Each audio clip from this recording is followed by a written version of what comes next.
On remercie le Seigneur pour sa bonne main sur nos vies. Ce matin, nous allons ouvrir la parole de Dieu et bien sûr fermer nos téléphones portables, merci, sur un sujet particulier qui m'est venu à la pensée et à la réflexion suite à cette approche des fêtes de Noël. Parce que vous savez que nous découvrons dans la parole de Dieu des textes qui nous parlent de la généalogie de Jésus. La généalogie de Jésus, ses parents, ses grands-parents, etc. Puis on remonte très très loin. Et une femme m'a interpellé dans cette généalogie, et nous allons en parler ce matin, au travers de ce message qui s'appelle « La puissance du sang de Christ ». Alléluia. Je vais demander à mon frère Roland de prier pour la parole de Dieu qui va être prêchée ce matin. Nous te bénissons et nous te remercions, Seigneur, de ce que selon tes promesses, tu es présent au milieu de nous. Merci, Saint-Esprit, de ce que tu descends sur ton serviteur qui va parler. Tu lui donnes une onction puissante. Tu ouvres nos cœurs, tu ouvres nos esprits, tu ouvres nos consciences, parce que nous désirons nous ouvrir à ta parole. Merci Seigneur, gloire à ton nom. Merci pour la liberté que nous avons encore de parler de toi, de chanter tes bienfaits. Amen. Amen. Amen. La puissance du sang de Christ. Nous venons de célébrer le repas du Seigneur. Nous avons partagé le pain, le vin, symbole du corps, symbole du sang de Jésus, mort pour nous à la croix. Et peut-être que pour plusieurs, cette notion est connue, est bien connue, mais pour d'autres, il se peut que cette notion soit floue. Et il me semble important de revenir au travers de plusieurs prédications sur ce sujet. Ces prédications ne vont pas forcément se suivre, mais en tout cas, elles seront dans une ligne avec comme fil conducteur le sang de Christ, la puissance du sang de Christ.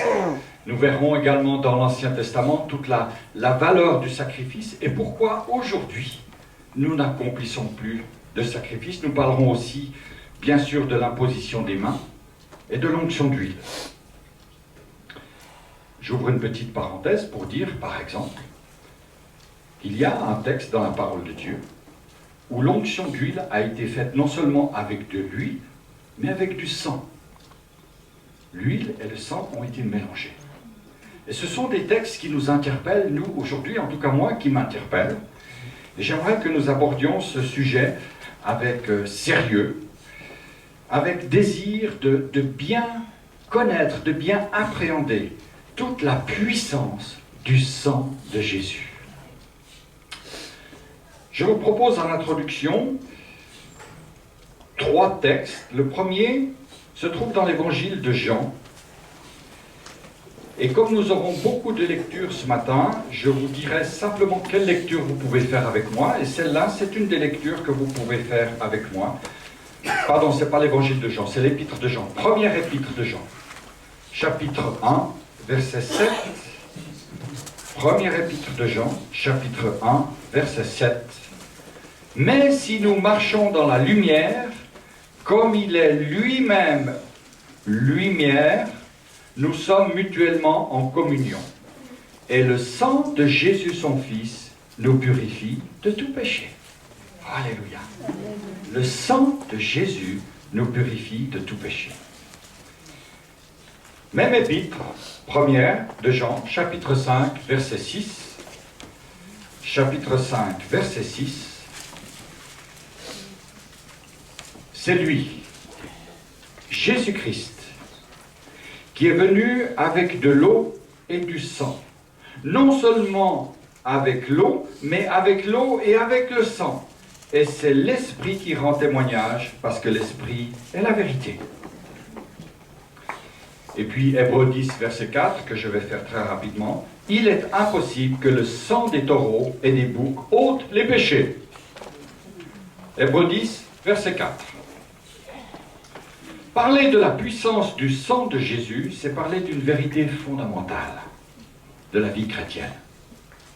D'ailleurs, la Sainte Seine que nous venons de célébrer est le repas qui réunit tous les chrétiens.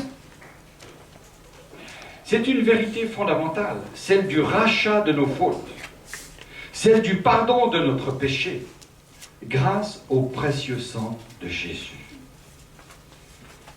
Et qui dit précieux, dit forcément grande valeur. Le sang de Jésus, ce n'est pas du doc, ce n'est pas une copie, c'est un sang précieux. Lorsque vous offrez à votre épouse ou à votre mari une montre de grande valeur, un collier de grande valeur, précieux, cela signifie qu'il y a quelque chose que vous voulez communiquer, que vous voulez donner, dont vous voulez témoigner. Et le sang de Jésus, mes frères et mes sœurs, a une grande valeur. Une valeur que nous ne pouvons pas mesurer complètement. Lévitique, je lis dans la Bible en français courant, Lévitique 17, verset 11, c'est dans le sang que réside la vie d'une créature. Le Seigneur vous autorise à utiliser le sang sur l'autel pour obtenir le pardon en votre faveur. En effet, le sang permet d'obtenir le pardon parce qu'il est porteur de vie. Alléluia. Je ne sais pas s'il y a parmi vous des donneurs de sang. Vous êtes allé à l'hôpital, donnez votre sang. On a fait des collectes de sang. Le sang, c'est la vie. C'est un liquide indispensable à notre existence. La vie réside dans le sang.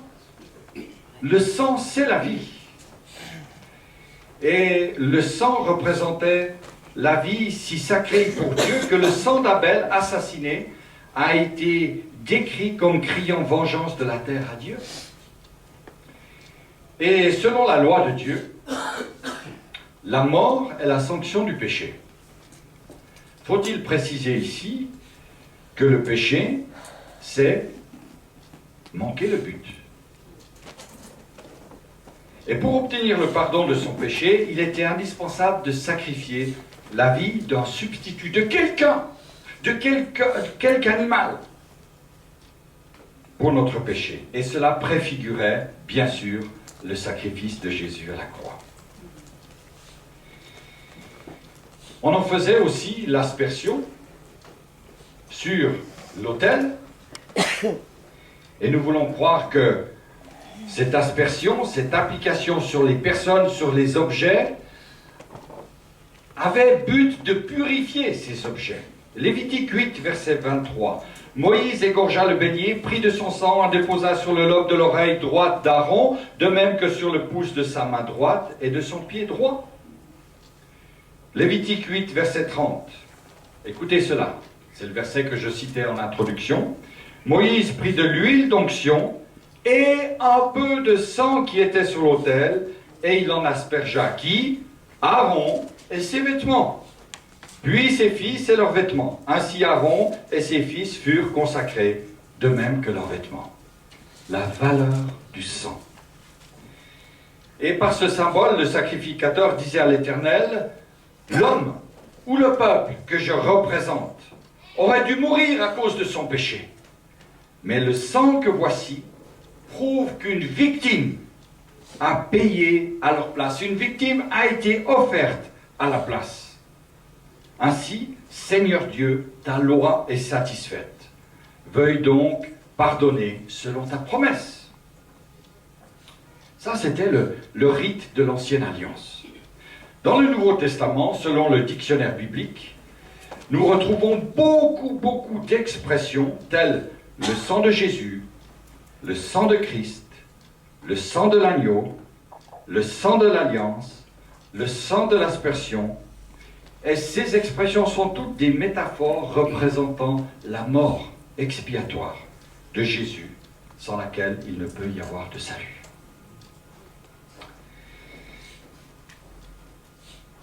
Lorsque nous avons chanté ce matin, j'ai essayé de compter combien de fois, dans les chants que nous avons chantés, il était parlé du sang. Sauf erreur, on a chanté 5 cantiques, ou 6. 6. Dans 6 cantiques, 2 fois, la notion du sang a été évoquée. Parfois, nous ne réalisons pas tellement cela, frères et sœurs, que le sang de Christ a coulé. Et que ce sang, aujourd'hui, a encore une grande valeur pour nous. Quelques exemples.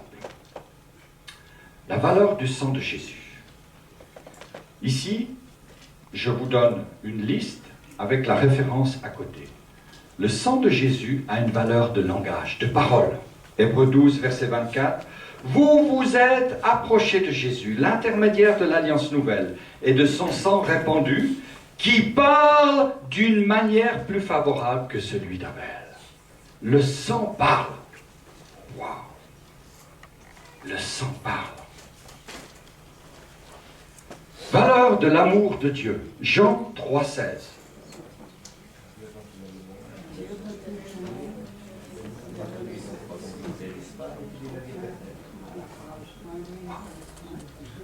C'est plutôt faiblard. Allez. Car Dieu a tant aimé le monde qu'il a donné son Fils unique afin que quiconque croit en lui ne périsse pas, mais ait la vie éternelle. Alléluia. C'est ça l'amour de Dieu. L'amour envers les pécheurs. Et le sang de Jésus a été versé pour servir de rançon. Il représente aussi l'exigence absolue de la justice de Dieu. Parce que Dieu est juste. Notre frère Eddy en a parlé tout à l'heure. Dieu est juste. Et il ne laisse pas le péché impuni. Dieu ne peut pas se satisfaire d'un paiement imparfait. Il fallait que quelqu'un de parfait paye. Et c'est Jésus qui a payé. Troisièmement, valeur de substitution.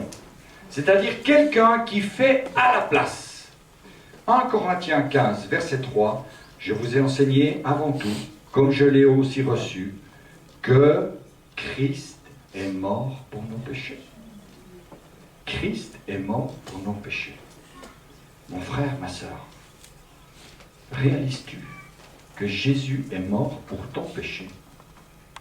T'occupe pas du péché de l'autre, de ton mari, de ton voisin, de tes enfants, de tes parents. Occupe-toi du tien, ton péché. Et Christ est mort pour ton péché. Oh, alléluia. Valeur de justification.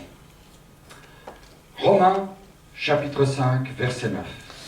Nous sommes maintenant justifiés par son sang. Et bien sûr sauvés par lui, par ce sang de la colère de Dieu. Nous sommes justifiés. Un peu comme le sang que les Israélites mettaient sur le linteau des portes lorsque la mort a frappé en Égypte. Nous sommes justifiés. Valeur de rédemption, c'est-à-dire de rachat. Quelqu'un a payé à notre place. Éphésiens, chapitre 5, verset 7, je le lis, puis nous passerons à Apocalypse. Car par le sacrifice de Christ, nous sommes délivrés du mal, et nos péchés sont pardonnés. Alléluia. C'est glorieux. C'est une grâce. Dieu nous pardonne. Et quand je disais tout à l'heure que le péché, c'est manquer le but, c'est être éloigné de Dieu, ce péché méritait la mort. Et Dieu a payé en envoyant son Fils bien-aimé. La rédemption, le rachat. Et puis bien sûr, Apocalypse 5, verset 9. Alléluia, on se réjouit parce qu'un jour, nous chanterons un cantique nouveau en disant, tu es digne de prendre le livre, d'en ouvrir les sceaux, car tu as été immolé. Alléluia. Et tu as racheté pour Dieu par ton sang des hommes de toute tribu, de toute langue, de tout peuple, de toute nation. Que ce matin, personne ne se sentent exclus du plan de Dieu. Qui que tu sois, mon frère, ma sœur, d'où que tu viennes, quelle que soit ta langue, la couleur de ta peau, ta situation sociale, ta richesse, ta pauvreté, ta précarité, Dieu t'aime et Dieu a payé pour toi. La rédemption. Alléluia. Et puis il y en a encore quelques-uns, bien sûr, parce que la valeur du sang de Christ, elle est énorme. Il y a une valeur de réconciliation. J'aime bien ce texte, l'Épître aux Éphésiens, chapitre 2, verset 12. Souvenez-vous que vous étiez en ce temps-là sans Christ, privés du droit de cité en Israël, étrangers aux alliances de la promesse, sans espérance et sans Dieu dans le monde. Mais maintenant, en Jésus-Christ, vous qui étiez jadis éloignés, vous avez été rapprochés par le sang de Christ. Moi, je bénis le Seigneur pour cela. Vous savez, il y a quelque chose qui nous unit, le merveilleux. Dans l'église que nous avions avant, les chaises étaient attachées l'une à l'autre par une petite barrette. Puis là, on a le privilège d'avoir des chaises qui ne sont pas attachées l'une à l'autre. Alors vous avez remarqué, quand on arrive dans l'église, si on doit s'asseoir par exemple à côté de Pascal, ben on va prendre la chaise puis on va la tirer un tout petit peu pour avoir plus de place. Je veux rien dire par là. Je veux rien dire. Voilà, on prend sa place. On se sépare un tout petit peu. Mais oui, vous avez remarqué, vous le faites certainement. Hein? Mon frère David, là, je m'assois, là, voilà, on se fait un peu de place. Voilà. Vous aussi, vous avez fait comme ça? C'est lui qui a fait. C'est lui qui a fait. Ah. Mais mes frères, tu n'as même pas pensé, alléluia. Mes frères et sœurs, ça c'est la petite anecdote. Mais il y a quelque chose qui nous unit. C'est le sang de Christ. Amen. Amen. Et ça, c'est glorieux. Ce n'est pas des barrettes sur un siège. Ou c'est pas parce que nous nous éloignons un tout petit peu, géographiquement, physiquement, que nous nous éloignons d'un frère et de sœur. Et que personne ici ne se sente rejeté, quel qu'il soit. Même si votre voisin vient à côté puis il se pousse un petit peu. Ne pensez pas qu'il vous rejette. Il vous aime. Parce que Jésus est mort pour lui. Comme pour vous. Amen. Et je puis dire, mes frères et mes sœurs, que quel que soit notre groupe sanguin, nous avons le même sang dans nos veines. Ça c'est glorieux. On a le même sang. Le sang de Jésus. Valeur de réconciliation. Valeur d'alliance. Luc, chapitre 22, verset 20. Il prit de même la coupe, et après le souper, il la leur donna en disant, cette coupe est la nouvelle alliance en mon sang, qui est répandue pour vous. Quelle merveilleuse alliance. Valeur de purification. Ah, là, ça m'intéresse.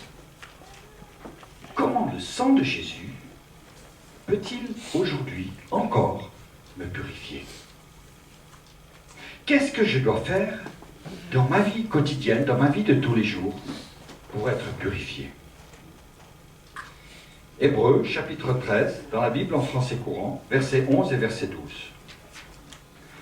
Le grand prêtre juif apporte le sang des animaux dans le lieu très saint, afin de l'offrir comme sacrifice pour le pardon des péchés.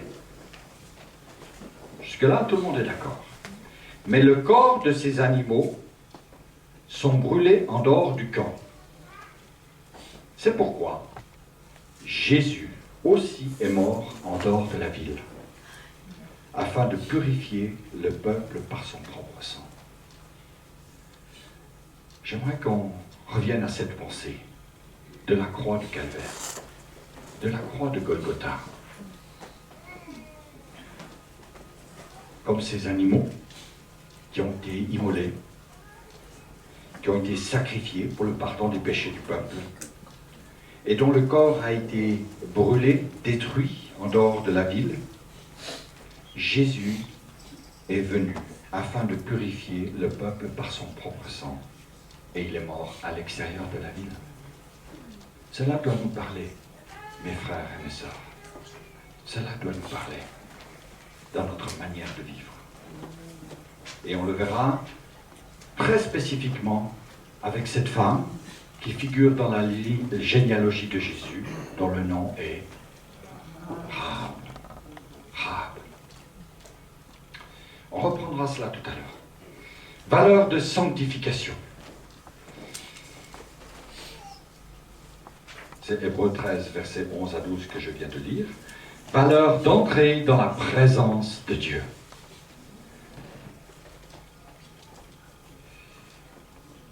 Si nous prétendons être sans péché, nous nous trompons nous-mêmes et la vérité n'est pas en nous.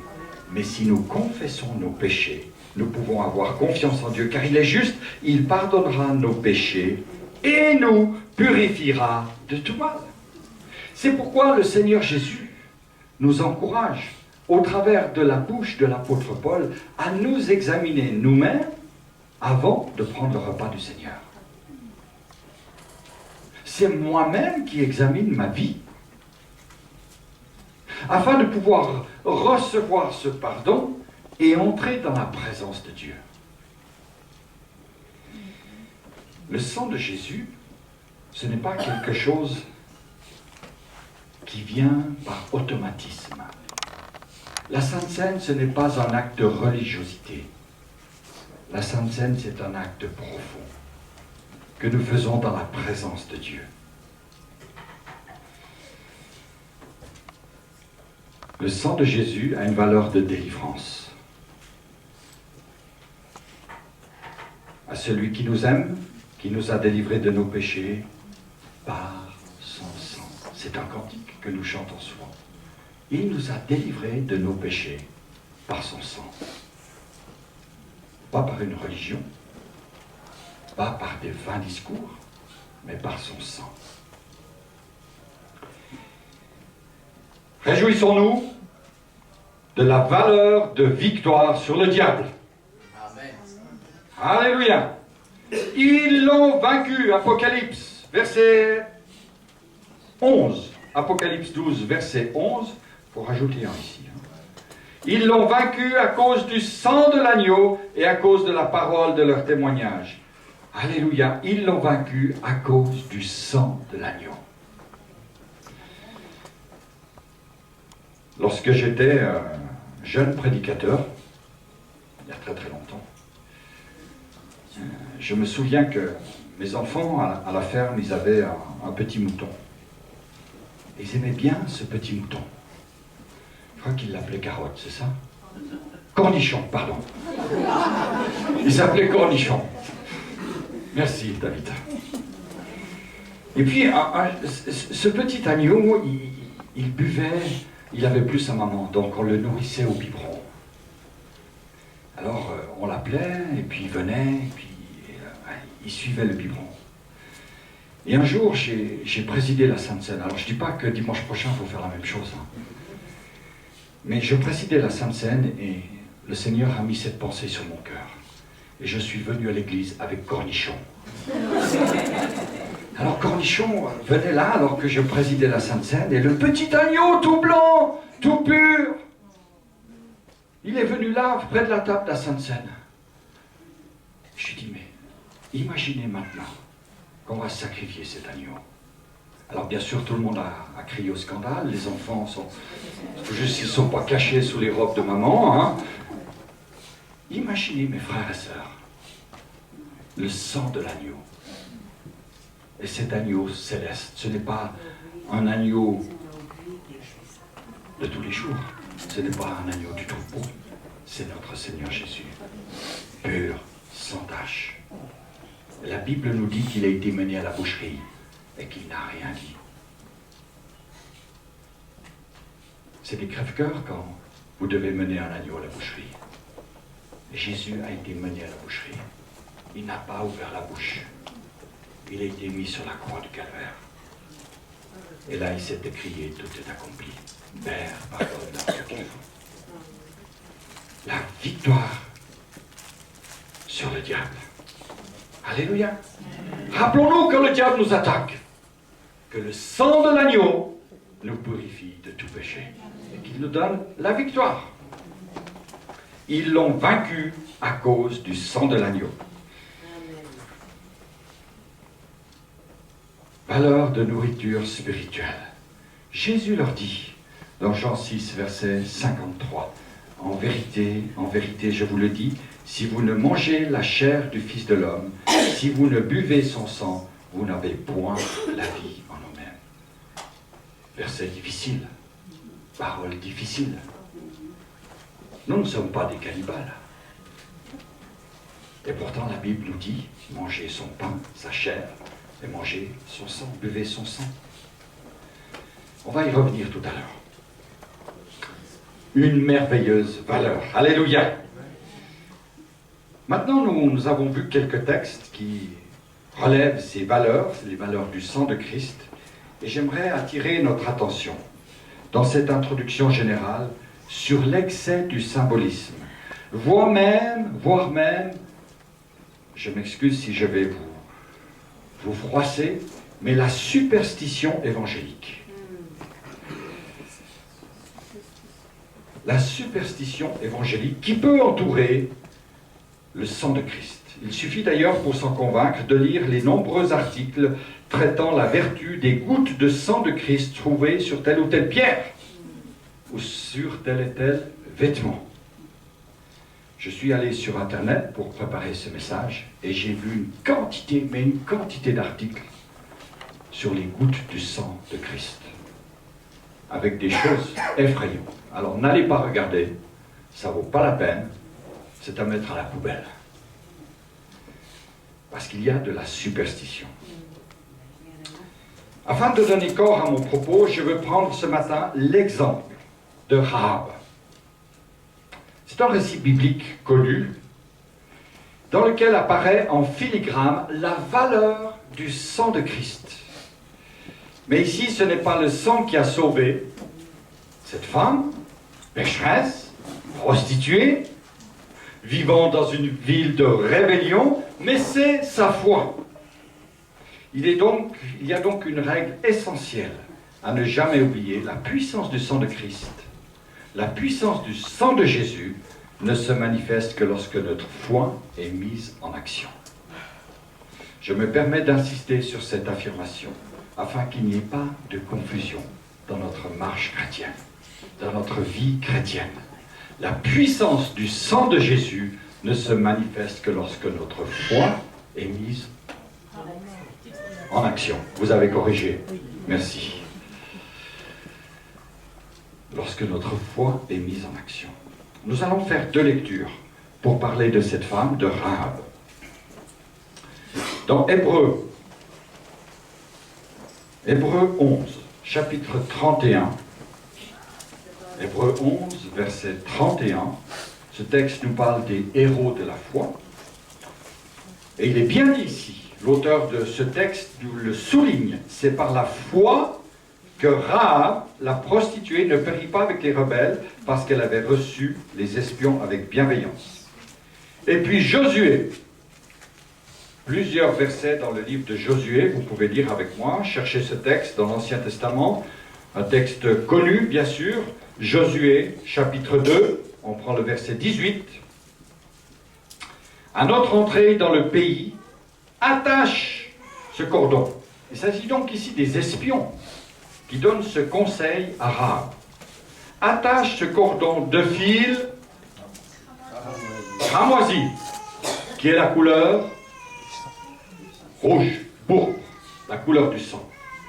Attache ce fil de cramoisi à la fenêtre par laquelle tu nous fais descendre, et recueille auprès de toi, dans la maison de ton père, ta mère, tes frères et toute la famille de ton père. On saute quelques chapitres même. Josué chapitre 6, verset 22. Josué chapitre 6, verset 22. Josué dit aux 2 hommes qui avaient exploré le pays: entrez dans la maison de la femme prostituée, donc de Rahab, et faites-en sortir cette femme et tous ceux qui lui appartiennent, comme vous le lui avez juré. Les jeunes gens, les espions, entrèrent et firent sortir Rahab, son père, sa mère, ses frères et tous ceux qui lui appartenaient. Ils firent sortir tous les gens de sa famille et les déposèrent hors du camp d'Israël. Ils brûlèrent la ville et tout ce qui s'y trouvait. Seulement, ils mirent dans le trésor de la maison de l'Éternel l'argent, l'or et tous les objets d'airain et de fer. Josué laissa la vie à Rahab, la prostituée, à la maison de son père et à tous ceux qui lui appartenaient. Elle a habité au milieu d'Israël jusqu'à ce jour parce qu'elle avait caché les messagers que Josué avait envoyés pour explorer Jéricho. Le salut de cette femme ne tenait qu'à un fil, celui de sa foi. Et un fil, c'est pas grand-chose. Ce matin, le pain et le vin que nous avons partagés, ce n'était pas grand-chose.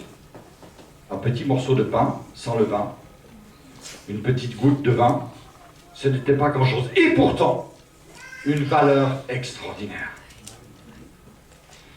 Le fil évoqué dans ce récit de Rahab est particulier à cause de sa signification symbolique. Il est rouge, de couleur cramoisie, il est écarlate selon les traductions, et sa couleur rappelle bien sûr celle du sang de Christ. Celui qui est annoncé par son moyen est celui du Christ. Le sang qui est évoqué, le symbole qui est évoqué est le sang de Christ. Bien sûr, cette femme ne connaissait rien de tout cela. Mais il n'y a pas de hasard dans les plans de Dieu. Et c'est par ce sang de Jésus-Christ que l'homme échappe à la condamnation. Alors parlons un peu de cette femme. Parlons un petit peu de cette femme, de Rahab, et essayons de suivre ce bel exemple de foi. Tout d'abord, le fil rouge, bien sûr, signifie le sang de Christ. Je mets un point d'interrogation. Parce que le texte ne le dit pas. Mais pour moi, il est le symbole du sang de Christ. Son nom, Rahab, signifie large. Et là, ce terme de Rahab suggère l'esprit large de ce monde, de sa tolérance morale et spirituelle. C'est une largeur de mauvais goût. Et notre frère Eddy, je le rappelle ici, a bien lu dans le psaume 73 ce matin, quel est le sort qui est réservé aux méchants de ce monde. C'est-à-dire les méchants, ceux qui ne connaissent pas Dieu, qui ont un esprit tellement large, qu'ils ne voient pas le chemin étroit qui mène au Père.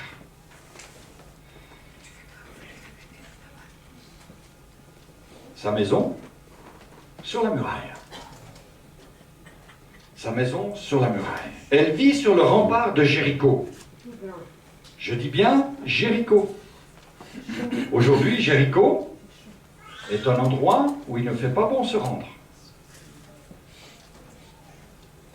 Certains ont peut-être eu le privilège d'aller à Jéricho. Moi, j'y ai été une fois. C'est un truc à se faire caillasser. Vous savez ce que ça veut dire, caillasser? Les Africains savent, peut-être les Suisses ne savent pas. Caillasser, on te prend des cailloux et on te jette des cailloux. On te jette de la caillasse, des cailloux. On se fait caillasser à Jéricho. C'est une ville diabolique. C'est une ville aujourd'hui qui est loin de Jérusalem. Et pourtant, vous savez, les Juifs s'y rendent. Vous savez pourquoi? Vous savez pourquoi ils vont à Jéricho, ville arabe? Parce qu'à Jéricho, il y a un casino. Un casino. Pas un supermarché, hein. Casino, casino. Amenez les shekels. Amenez les shekels. Les shekels, c'est la monnaie israélienne. Hein? Les habitants de Jéricho disent aux Juifs, aux Israéliens, amenez les shekels. Nous, on vous laisse passer, vous amenez les shekels. Le casino, un lieu de perdition. Pourquoi? Parce qu'en Israël, on n'a pas le droit de jouer des jeux d'argent, c'est interdit. Donc on va jouer à Jéricho. Lieu de perdition, déjà au temps de Rahab. Cette femme a fait sa maison sur la muraille. Citoyenne de Jéricho, elle loge dans la muraille où elle a élu domicile. Et si rien ne se passe, elle va être condamnée et elle va périr avec toute la ville. Son métier, prostituée. Il faut le dire. Et pourtant, elle figure dans la généalogie de Jésus. Alléluia. Vous vous rendez compte que Jésus a une ancêtre prostituée? Moi, je trouve ça extraordinaire, la grâce de Dieu. Et moi, ça me console. Quand je vois le Seigneur qui peut poser encore aujourd'hui sa main, son regard sur nos pauvres vies. Pour Dieu, toute idolâtrie est une forme de prostitution spirituelle. Et celui qui se livre au péché se vend à lui pour un gain qu'il ne reçoit pas, car son salaire, c'est la mort. Et pour cette femme, son salaire, c'était la mort. Et ce qui marque la vie de Rahab, c'est sa foi. Elle a entendu parler. Elle sait qu'il y a un salut. Sa foi. Et j'aimerais dire ici, ce n'est pas le fil rouge qui la sauve. Et encore moins sa couleur de sang, mais c'est sa foi. Je fais un parallèle avec la table ici. C'est pas parce que nous prenons la Sainte Seine que nous partageons le vin, qui est le symbole du sang de Christ, que nous sommes sauvés. On est bien d'accord. Un incrédule, un mécréant, pourrait rentrer ici, prendre la Sainte Seine, ce qui est bien sûr pas conseillé, mais en tout cas, il ne pourrait pas dire « je suis sauvé ». C'est évident pour nous. Mais attention, ce qui est moins évident, c'est de faire de la superstition évangélique autour du repas de la Sainte Seine. Excusez-moi du peu, mais ça peut arriver, et ça arrive malheureusement trop souvent. Ce qui est important, c'est le fait d'avoir, bien sûr, la foi. Lorsque je participe à la table de la Sainte Seine, ma foi se met en action. Alléluia. Pour terminer, quelques verbes qui témoignent de l'exemple de sa foi. Elle a appris, elle a entendu, elle a appris. Donc elle va dire « je sais » aux espions. Est-ce que nous pouvons dire ce matin, mes frères et sœurs, « je sais en qui je crois ». Mon frère, tu sais en qui tu crois? Ma sœur, tu sais en qui tu crois? Mais c'est pas le petit Jésus de Nazareth, en plâtre, dans une crèche. C'est le Fils de Dieu, notre Seigneur, notre Sauveur, celui qui aujourd'hui est encore vivant, au-delà de toutes les fêtes de Noël que l'on peut imaginer. Il est celui qui règne. Alléluia! Rappelons-nous cela, mes frères et sœurs. Je sais en qui je crois. Et la foi, bien sûr, vient de ce que l'on entend. Et je vous encourage à venir dans les cultes, à venir dans les réunions. Elle sait aussi, cette femme, Rahab, qu'il y a un jugement. Et là encore, je rejoins la lecture de ce matin du psaume 73. Il y aura un jugement. Et personne sur cette terre n'échappera au jugement de Dieu. Elle sait que le Dieu d'Israël est le seul vrai Dieu. Je sais en qui je crois. Demandez, c'est ce qu'elle a fait. Elle a dit, donnez-moi. Elle demande l'assurance, elle demande une preuve, elle demande l'assurance d'être sauvée. Est-ce que ce matin, mon frère, ma soeur, tu as la certitude d'être sauvé? L'assurance de la vie éternelle. L'assurance que le Seigneur t'a préparé une place dans la maison du Père. Et ça réjouit nos cœurs. Ça réjouit nos cœurs. Et là-bas, pas besoin de payer de loyer.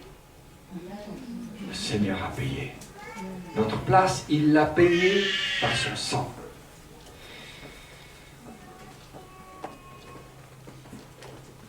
Cette femme va aussi recevoir Cela m'interpelle. Elle va recevoir les espions ou les envoyés. Cela m'interpelle sur la manière dont nous nous recevons les uns les autres, dont nous nous accueillons les uns les autres. La manière dont l'Église reçoit les visiteurs, les pasteurs, les missionnaires. Allez, c'est le moment de dire un bienvenue à votre voisin. Hein? Ah oui? Recevez-le comme il se doit. Alléluia! Voilà. C'est un frère, c'est une sœur. On se reçoit, se recevoir les uns les autres. Et moi je crois qu'il n'y a pas d'espions là au milieu de nous. Il n'y a pas d'espions, il y a des frères et des sœurs. On se reçoit. Et cette femme, Rahab, elle s'est attachée. Elle a attaché le cordon de fil cramoisi à la fenêtre. Et ce verbe attacher veut dire ce qu'il veut dire. Un fil sert à lier, à relier ce qui est séparé. Et la foi véritable, mes frères et mes sœurs, elle vient d'un attachement à Dieu. Elle vient d'un attachement à son Fils. Elle vient d'un attachement à la Bible, à la parole de Dieu. Elle vient d'un attachement à l'Église. Et la foi consiste à croire ce que la parole de Dieu dit. Alléluia. Et toute la démarche de cette femme a reposé sur la loyauté et la fidélité qu'elle avait découvert dans le peuple de Dieu. La foi, on s'attache aux promesses. On tient un engagement. En tant que chrétien, on est appelé à tenir nos engagements. On s'attache à cela. Et je termine avec ce désir de cette femme de ne pas périr. Et le parallèle, bien sûr, se trouve dans Jean 3,16, afin que quiconque croit en lui ne périsse pas, mais qu'il ait la vie éternelle. Mes frères et mes sœurs, le sang de Christ est une puissance qui nous permet aujourd'hui, avec notre foi, d'échapper à la condamnation éternelle. Vous savez, on a souvent tendance à oublier qu'il y a deux éternités. Alors, je vois déjà les frères qui me regardent comme ça. Il y en a deux. Hein? Vous êtes d'accord? Comment? Voilà. Il y a la vie éternelle et la mort éternelle. Ne pensez pas que l'enfer, c'est un mois et demi, 2 mois, suivant l'humeur de celui qui chauffe. Non, c'est la mort éternelle, la perdition éternelle, les temps de feu et de soufre éternels, les douleurs éternelles et la vie éternelle de l'autre côté. La joie éternelle, la plénitude éternelle. Et nous sommes appelés, mes frères et mes sœurs, à bénéficier aujourd'hui de la puissance du sang de Jésus, sans laquelle nous ne pouvons pas être sauvés. Amen. Dieu est fidèle. Dieu est bon. Dieu a donné son Fils unique pour nous sauver.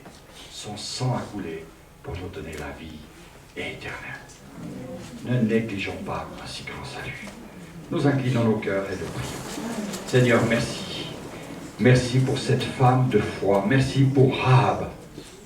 Merci pour la symbolique de ce ruban de cramoisi qu'elle a attaché à sa fenêtre.